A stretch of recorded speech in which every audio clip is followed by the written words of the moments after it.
आज देश तमाम तरह की समस्याओं से घिरता जा रहा है। सरकार समस्याओं के समाधान के निमित्त घोषणा करती है जरूर, परंतु उनके रूट में कारण क्या है, इधर जाने की आवश्यकता, सोचने की जरूरत महसूस नहीं करती है।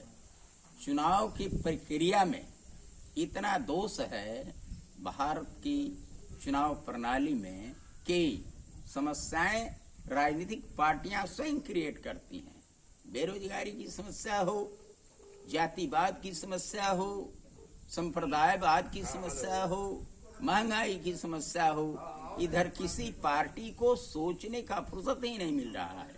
वो दिन रात अपने दल की बात करता है, अपने चोर नेताओं को बचाने के लिए दलील देने की बात करता है, संगठन बनाने के लिए दिन रात काम करता है, लेकिन समस्याओं का समाधान कैसे होगा, इधर सोचने के लिए एक मिनट के लिए उसको फुर्सत नहीं है।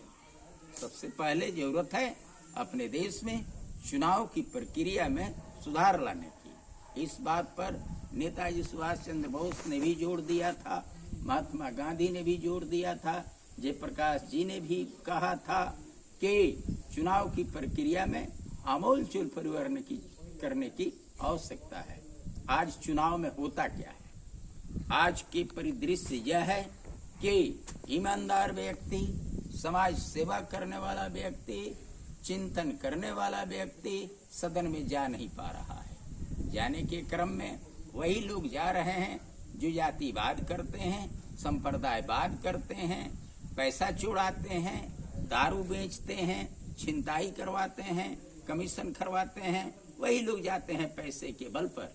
इसलिए देश की तमाम बुद्धिजीवियों से, नौजवानों से, किसानों से तथा सत्ता में बैठे इन काले अंग्रेजों से भी कहने की आवश्यकता है कि चुनाव की प्रक्रिया में सबसे पहले बदलाव किया जाए, ताकि चिंतन करने वाले लोग, कर्मठ लोग, ज्ञानी लोग, चरित्रवान लोग सदन में पहुंचे।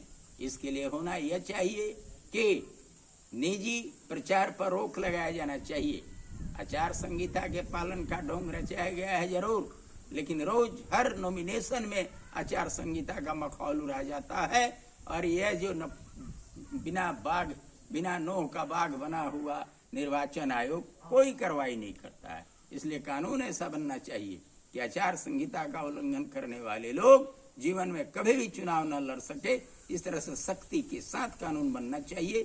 चुनाव में नॉमिनेशन के बाद निजी खर्च पर रोक लगने का कानून बनना चाहिए। यहाँ तक कानून बनना चाहिए कि नॉमिनेशन के बाद से प्रत्याशियों को निजी प्रचार करने के निमित्त अपने द्वारा किसी तरह की लेन देन की जाती है तो उसके लिए भी दंडित किया जाए और जीवन में कभी चुनाव न लड़े, इस तरह का कानून बनाया जाए। इसलिए मेरा निवेदन है कि देश के नौजवान, देश के बुद्धिजीवी, पत्रकार, किसान, तमाम संगठनों के लोग अपने नेताओं पर दबाव डालें कि चुनाव की प्रक्रिया में सुधार किया जाए, तब ही अच्छे लोग सदन में जाएंगे। जब तक अच्छे लोग सदन में जाएंगे नहीं, तब तक समस्याओं के समाधान के निमित्त सदन में कानून आकार नहीं लेगा।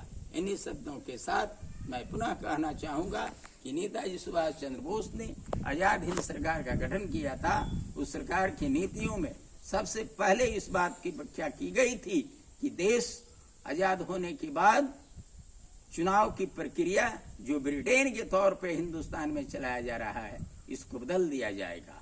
आज हमें बदलने की आवश्यकता है और इन्हीं शब्दों के साथ मैं पुनः आह्वान करते हुए जय हिंद, इनकलाब जिंदाबाद।